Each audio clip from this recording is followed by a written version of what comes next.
มอสอสดเท่ามีที่ตั้งอยู่แค่เสียงครวญ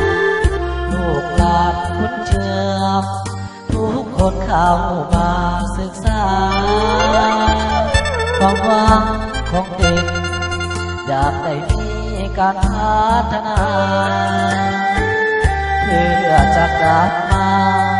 พัฒนาบ้านเมืองของตนอยู่กินด้วยกัน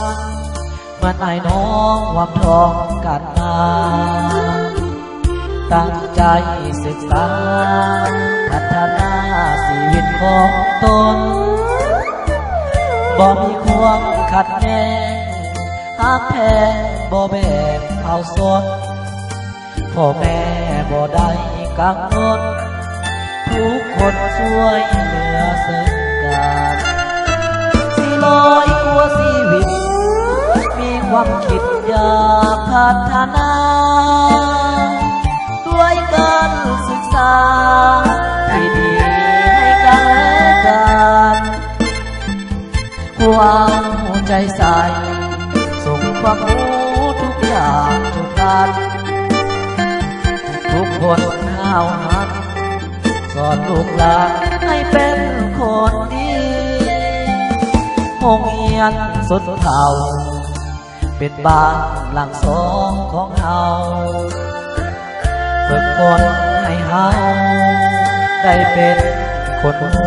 ผู้ดีผู้สวยเหลือเพื่อนผู้หักแพงผู้สามัคคี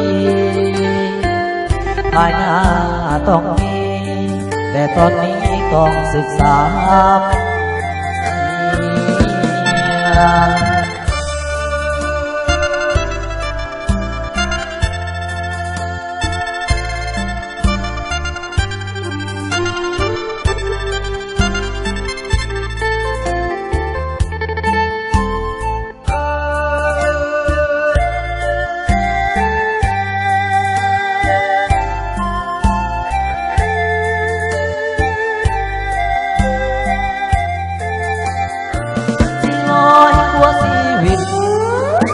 ความคิดอยากพัฒนาด้วยการศึกษาที่ดีให้กันและกันคู่เอาหัวใจใส่ส่งความรู้ทุกอย่างทุกอันทุกคนห้าวหาสอนลูกหลานให้เป็นคนดีโรงเรียนสดเผ่าเป็นบ้านหลังสองของเฮาฝึกฝนให้เฮาได้เป็นคนผู้ดีผู้สวยเหลือผู้เพื่อนผู้หักแพงผู้สามัคคีภายหน้าต้องดีแต่ตอนนี้ต้องศึกษาภายภาคหน้าต้องดี